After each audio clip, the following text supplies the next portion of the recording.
Hold on one second. We about to get to the bottom of this, ladies and gentlemen. This don't make no sense whatsoever. Welcome to the Dark Waters channel, where we explore mysteries, figure out the truth, dive into politics, and anything else you want to know about. That's what we doing over here, baby. Let's go. What's up, late night crew? The one and only James Williams, Dark Waters, and I'm back. And before I go any further, I got to say something to you. Earlier today, I told you guys, I'm just calling spiritual balls and strikes. And so, our job as Christians is to learn about the kingdom of God, so we can function better as kings and priests in his kingdom. And there are lessons being played out in front of us in people's lives over and over and over and over and over again. Donald Trump just so happens to be the person that I told you guys, his kingship is fantastic. His priesthood sucks. And I told you guys the difference between kingship and priesthood. Priesthood is your ability to pray and tend to the altar of God and hear from God. When you have a weak priesthood, your kingship starts to get affected. It really gets affected. And so we're going to go to Brother Alex Jones, and he's going to do some explaining as to what's going on. And then I'm going to show you the laws, some of the laws of kingship. And this law is for kings and their reliance on God giving them victories over their enemies. So when a king goes to the Lord and asks the Lord to hand the enemies over to him, he gives them victory. And when the king makes decisions on his own, it leads to a very particular pattern that you're going to see playing out. This particular pattern is going to be seen in the life of King Asa. King that was in Judea, if I'm not mistaken. Yeah, he was on the left-hand side of the chart, so Asa was a king of Judea. But let's start with Alex Jones explaining what is going on. I told you guys this, if you watch while I was on Alex Jones' show, I was saying, hey man, if you really watch Alex gives you the talking points of the things you should pray about. Alex, in many ways, is a seer and a prophet.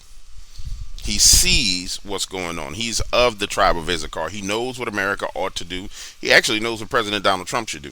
Just because you know what a king or a leader should do doesn't mean they're going to listen to you. All you can do is tell them what they should do. And then they have to make their own decisions. And quite frankly, they have to pay the consequences of decisions. Unfortunately for us, in this case, we have an enemy who's bent on destroying America. And we need President Trump to actually listen. Will it happen? I don't know. I do know one thing. I know somebody who will make him listen. So she put out these text messages and said, this is when he really got pissed. Check the flight logs of Epstein's plane. Bill Clinton on there like 26 times. Hillary too. For many of us, releasing Epstein files has always been for the women who are victims. She said the same thing on air of Jeffrey Epstein. But also because we believe that Democrat bad guys like the Clintons will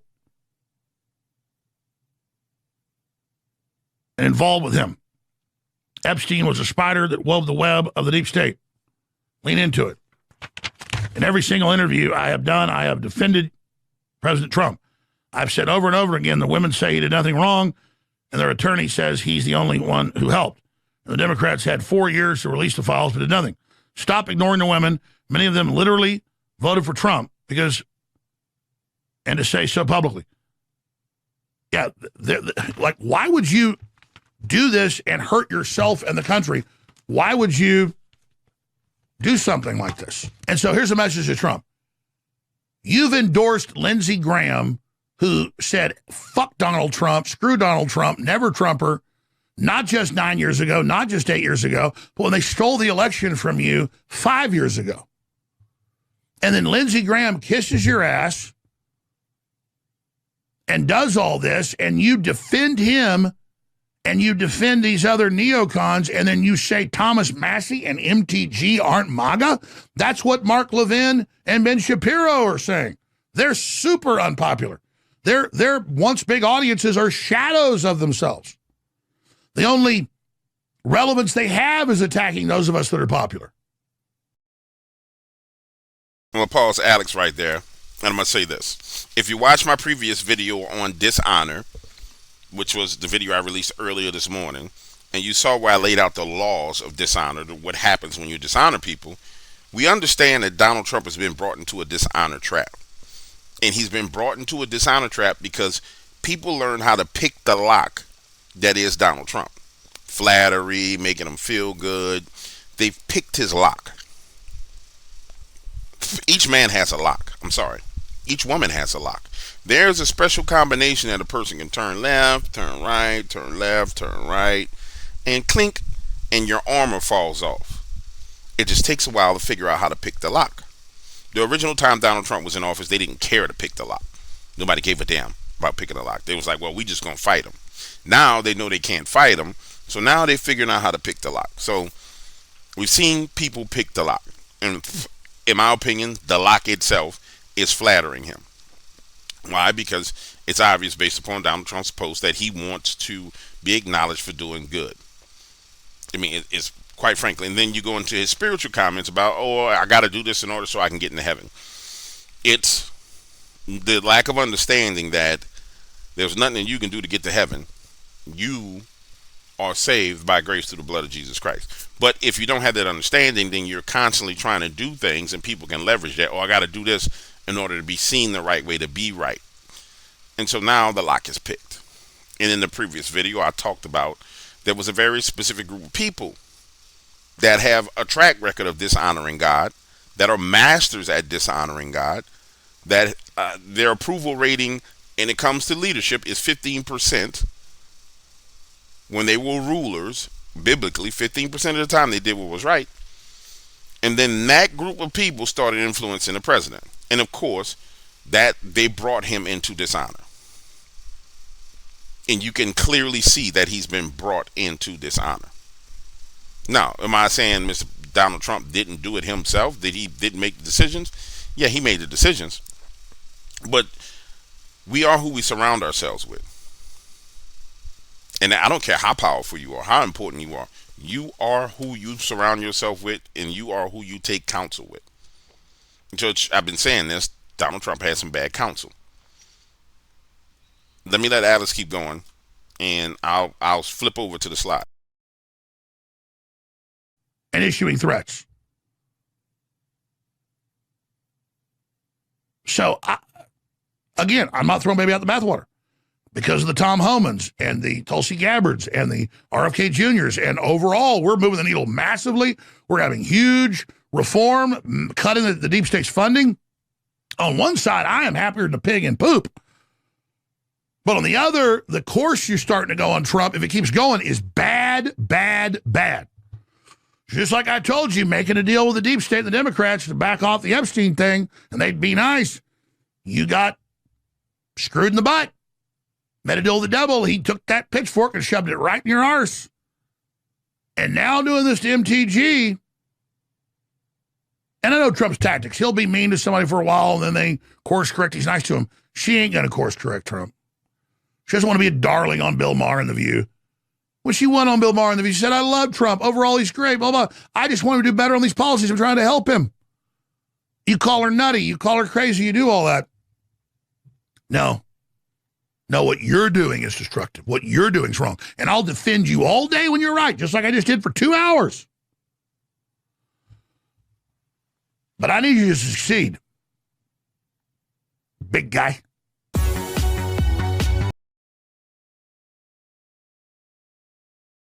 Nah. I don't care what nobody say about Alex Jones. You should have the highest level of respect for this man ever. Because what he just did, very few men will ever do. Nobody tells truth to power like that. But it's even deeper than what he's saying. So he's saying, Donald Trump, you just dishonored a portion of your base. He's explaining it to him. But it's deeper than that in this aspect. You see, when Donald Trump made the deal with the Democrats and the deep state, he made a fatal mistake. Let's go back to the story of Saul, King Saul. How did King Saul actually get his kingdom ripped away from him? Saul was told to go out and destroy an enemy, wipe them completely off the face of this earth. Why? Because those enemies were God's enemies. There have been prayers that have went to God for him to wipe out the deep state. And judgments have been released that pertain to wiping out the deep state. Those people are God's enemies. You can't sit here and talk about the cabal and trafficking children and sacrifice and all these different things. Everything that biblically the Lord of the Bible hated, God of the Bible hated, modern times your enemies Donald Trump are doing and have done and are guilty of, and it's public knowledge and everybody knows it. And then when you go make a deal with them in any way, shape, or form, when the reason why you were elected, one of the reasons was to fix the economy, the other reason was to destroy the deep state. You're doing great on fixing the economy. Destroying the deep state is where you went wrong. When you make a deal with them, unfortunately, Mr. President, you're getting into Saul's territory.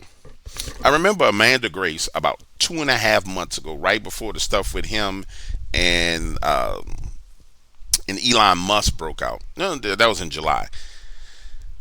She gave a prophecy. She was like, pray for Donald Trump because they're trying to turn my David into Saul. They're trying to turn my David into Saul. And I understood it back then when Amanda Grace said it. Now people would say, I don't really care for Amanda Grace. I don't really care who you care for. God don't really care who you care for. Like Amanda Grace is definitely a prophet of the Lord. Not like any other prophet. She may say some wild stuff. You know what I'm saying? She might get a little helter-skelter because that's what happens with prophets. But nonetheless, that woman's a prophet of the Lord. You got to remember, Balaam in the Bible was a prophet of the Lord. He just did the wrong thing. But anyway, let's get back to focusing on it. So now you're going into Saul territory and Asa's territory. Remember, when Saul realized that he did wrong, he reached out and grabbed Samuel's coat or his cloak and ripped it. And he said, today the kingdom has been ripped away from you. But it wasn't enough. He started to go mad. He started to attack people who were trying to warn him. Don't believe me? Let's leave Saul. Let's go to King Asa. Watch this. Hold on a second. Hopefully I have this up. I've covered this in our Bible study. And the way we covered it is from a 48 laws of perspective like angle, but the laws of power of the kingdom. And we got an example here of King Asa with two different situations. 2 Chronicles 14.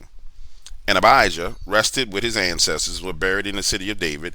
Asa, his son, succeeded him as king, and in his days this country was at peace for 10 years. Asa, king of Judea. Asa did what was good and right in the eyes of the Lord God. He removed all the foreign altars, the high places, smashed the sacred stones, and cut down the Asherah poles. He commanded Judea to seek the Lord, the God of their ancestors, to obey his laws and commands. He removed the high places, incense altars in every town in Judea, and the kingdom was at peace under him. He built up the fortified cities of Judea, since the land was at peace. No one was at war with him during those years, for the Lord gave him rest. Right? Now note, what led to rest in this situation? It was the destruction of all the idols in the high places and everything that was contrary to God. Now watch this. Let us build up these towns, he said to Judea, and put walls around them with towers and gates and bars. The land is still ours because we have sought the Lord our God. We sought him, and he has given us rest on every side. So they built and prospered. Asa had an army of 300,000 men from Judea, equipped with large shields and spears, 280,000 from Benjamin, armed with small shields and with bows. All these were brave fighting men.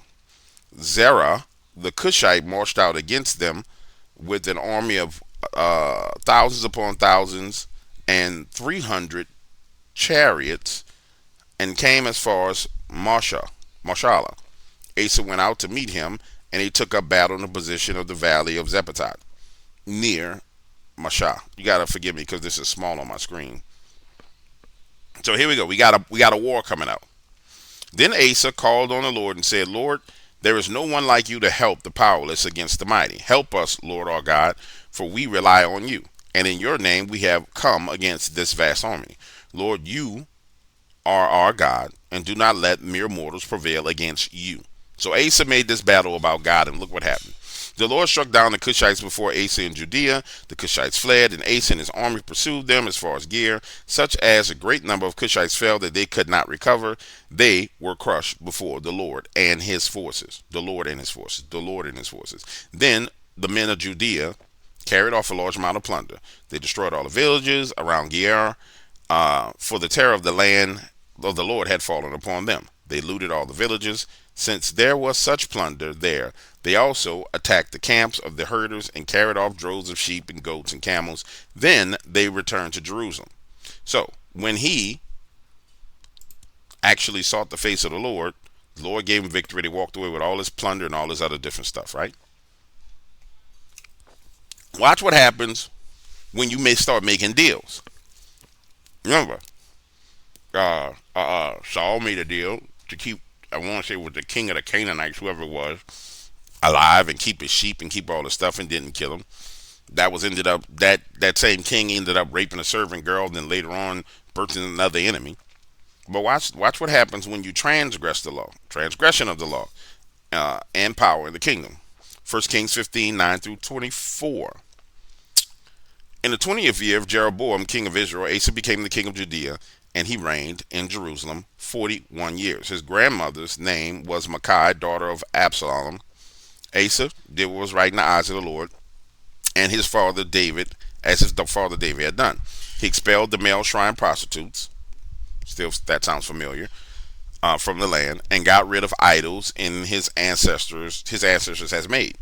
He even deposed his grandmother Micah from her position as queen mother because she had made repulsive images for the worship of Asherah.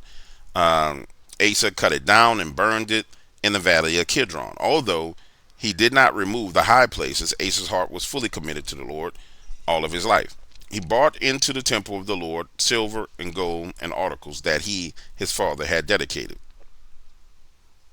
Here we go. We get ready to get into the transgression. And there was a war between Asa and Baasha, king of Israel, through their reigns. Baasha, king of Israel, went up against Judea at fortified Ramah to prevent anyone from leaving or entering the territory of Asa, king of Judea. So here he goes. Asa then took all the silver and gold that was left in the treasuries of the Lord's temple and of his own palace. He entrusted it to his officials and sent them to Ben-Hadad, son of Tibram, the son of Hazon, the king of Aram, who was ruling in Damascus. The Assyrians are in Damascus, right? Or Assyrians. So he goes to the Assyrians. Let there be a treaty between me and you, he said, as there was between my father and your father. See, I am sending you a gift of silver and gold. Now break your treaty with Baasha, king of Israel, so he will withdraw from me. Ben-Hadad agreed with King Asa and sent the commanders of his forces against the town of Israel. He conquered Ijon, Dan, Abel, Beth, Makkah, and all Kinnereth, in addition to Naphtali. When Baasha heard this, he stopped building Ramah and withdrew to Tisra. Then King Asa issued an order all over Judea. No one was exempt, and they carried away from Ramah the stones and timber Baasha had been using there. With the king of Asa, with them, King Asa built up Geba and Benjamin, and also Mizpah. Here comes the problem. 2 Chronicles 2:16. At that time, Hananiah the seer came to Asa, king of Judea, and said, because you relied on the king of Aram, and not on the Lord your God, the army of King Aram has escaped from your hand. Were not the Cushites and the Libyans a mighty army with great numbers of chariots and horsemen? Yet you relied on the Lord. He delivered them into your hands. For the eyes of the Lord range through the earth to strengthen those whose hearts are fully committed to him. You have done a foolish thing, and from now on you will be at war. Now watch this. This is the part. Asa was angry with the seer because of this. He was so enraged that he put him in prison. At the same time, Asa brutally oppressed some of the people. So the problem that we run into is when there's two scenarios, well, actually, it's the same scenario. One in this pattern, when Saul did this, Saul went mad. Technically, Saul became demon possessed, is what happened to Saul. Remember when the kingdom was rent from him and he went demon possessed, and they would have David come in and play music for him. That was before Samuel anointed David king, but Saul got demon possessed and lost his mind. And in the case of King Asa got mad and started going after the truth, the seer who told him the truth. Put him in prison. Does this sound familiar? Put him in prison and then oppress the people. Is this sounding familiar? No, don't sound familiar? Okay. How about, Cash Patel, what he's doing with this kid? I forgot the guy's name. Donald Trump has to know about that. And so the issue really boils down to, these are biblical patterns that play out over and over and over and over again. And how do you deal with this? This is one of the things where I said before, this is a repentance issue. Because he made a deal with the people that are enemies of God. And I'm pretty sure Alex will expand on it. Hold on, let's listen to Alex expand on the fact that he made a deal. But see, that's the weakness of Donald Trump. His strength, better yet, the best way to put it like this: Satan will take your strength and make it your weakness. So what's Donald Trump's strength? He's a deal maker.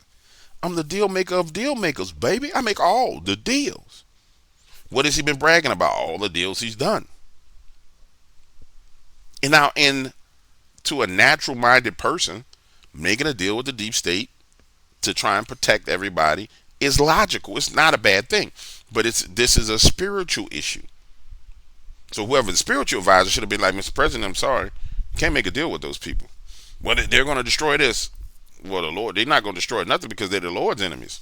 You're going to have to trust in him. Well, you're trying to tell me I can't make a deal with them? No, you can't make a deal with a wicked person because they don't honor anything. They're wicked. And so now we've gotten to the point to where he's telling Pam Bondi she needs to persecute them and go after prosecute them and blah, blah, blah, blah, blah. But the damage is done. It's one of those things to where in every one of those kings' lives, when they made that decision, the Lord, even when the Lord lifted his hand off of them for the transgression, they still paid the penalty and the price. And this is not about me and you this time. This is about Donald Trump himself. Honestly, it's really about Donald and the price that he's going to pay. So Marjorie Taylor Greene, yeah, he's going off on Marjorie Taylor Greene. I don't think Marjorie Taylor Greene's going to back down. For all I'll make a prediction. I'll predict that she'll win her seat without him. Because the more he goes at her neck, the more his poll number is going to go down, the more popular she's going to be. And I know he's going to come out, he's going to do rallies, he's going to try and rally for people, we have people come out.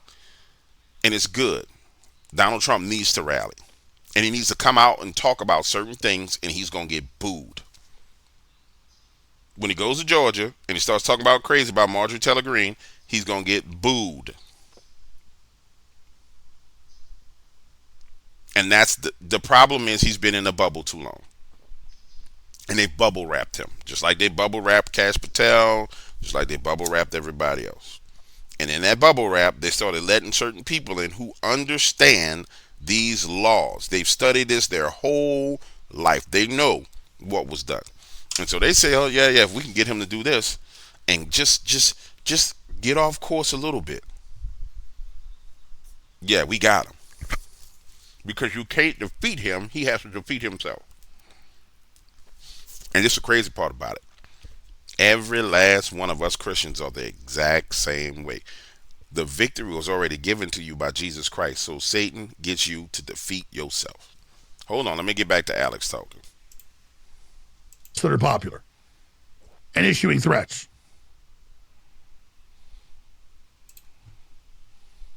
But I need you to succeed, big guy. What her constituent says, what she said, and Trump comes out and says, my supporters aren't my supporters if they want to investigate Epstein. There's nothing there. Shut up, or you're not a supporter. I mean, you went down like 6-7 points with your main supporters in mainline polls and scientific polls, I trust. And it kind of recovered for a while. And then Kirk got killed. That became the big issue, and Trump boosted back up. But people are focused on this Epstein thing. And so MTG's like, no, I think for, all these women abused, we need to bring it out. I don't think Trump's in there, but I don't know what he's doing. And then she's now released the text messages that pissed Trump off, where she's like, hey, the Clintons are in there, man. The deep state, they did it. You got to go after them. And he comes out and says, well, she's gone crazy. She's crazy, MTG, and I'm going to support whoever primaries her. Terrible. Absolutely terrible. So this is as big as saying you disavow your supporters that want Epstein investigated. Really?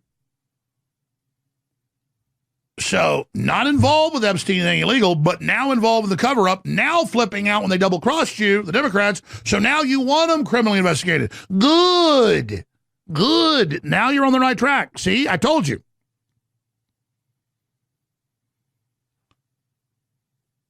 So he's calling Thomas Massie of Kentucky and MTG of Georgia, who are good Americans, real people who don't compromise like Ron Paul.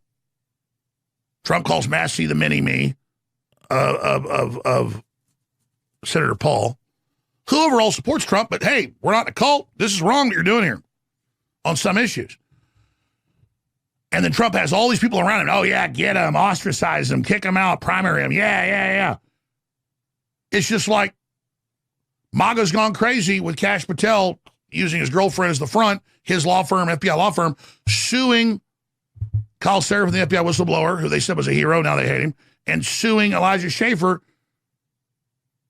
In Schaffer's case, not even criticizing Patel's girlfriend, just posting a picture of him above somebody's text saying she should be investigated to see if she's Mossad. You're the FBI director. You're a single man. Normally, in intelligence, the FBI's involved in that, you don't even put people in senior positions that haven't been married and for many years because statistically they use sex to control people, number one. We're not saying she's an agent. I have not really seen evidence of that. But now that they're doing this, I have to go, ooh. Just like all the neocons threatening, Tucker and Megyn Kelly, and you're a fox we got to take out in the hen house and neutralize you. And I'm like, oh, God, maybe Israel did do that. I mean, You guys seeing it? If you're paying attention, then you see the point that I'm making. You see it. But everybody thinks it's like a natural thing. No, it's an entire spiritual pattern playing out right in front of you. Now, if you want to see more of it, watch Alex Jones. He'll explain the rest of it. But it's hard to understand it because everybody says this doesn't make any sense. It don't make no sense. In a natural sense, it don't. In the natural realm, it don't make no sense. But it makes sense because there were spiritual laws that were violated, and they play out this way. It's really that simple. It's right there in front of you. All right, ladies and gentlemen. That's it for the late night video. I'll see y'all on the next one. Deuces.